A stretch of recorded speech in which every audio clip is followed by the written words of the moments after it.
Hi, how are you? Adam Brsan here. I just wanted to talk real quick about a few tips when using delivery notices. If you don't know what I'm talking about, it's a little sticky note that you can pick up that if you're running leads and you can't get a hold of the person, your door knocked, they're not home, this is just another way to try to get in touch with the person.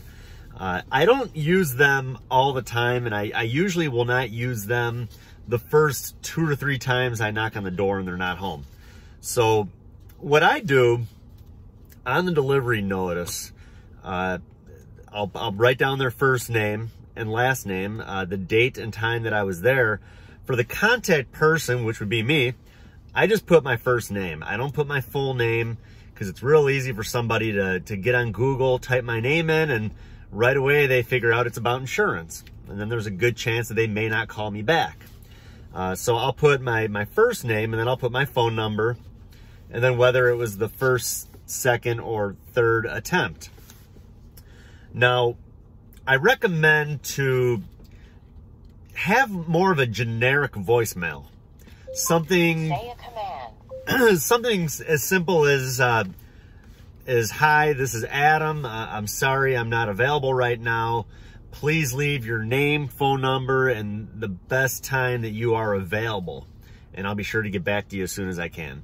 I like to keep it very generic. I don't like to talk about insurance in my voicemail.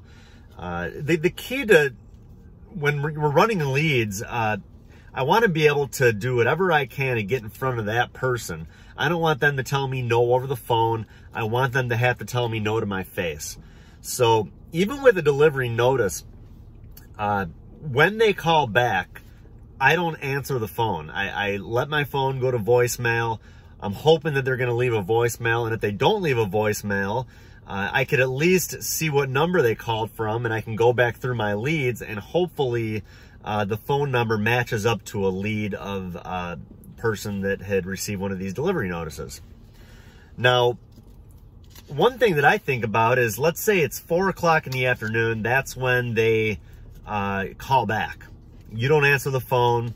Well, if you're still in the area, I recommend to turn around and go straight back over to the house of that lead, because now you know that they're home.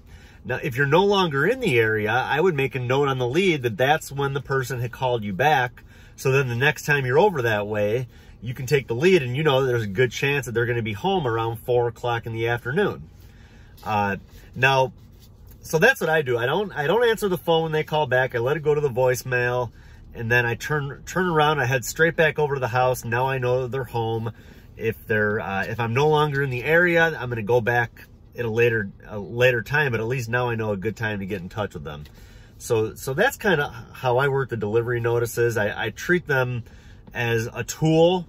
I don't answer my phone when they call back. I want to make sure that I'm able to get to the point where if they're going to say no, they have to tell me no to my face and not over the phone. I think it's a lot easier to shut somebody down over the phone than to be in front of them. And it's just, in my opinion, it's easier to get in the door once you're already there. So that's all I had for today. I hope that you understand the point I was trying to get to with the delivery notices, and good luck out there.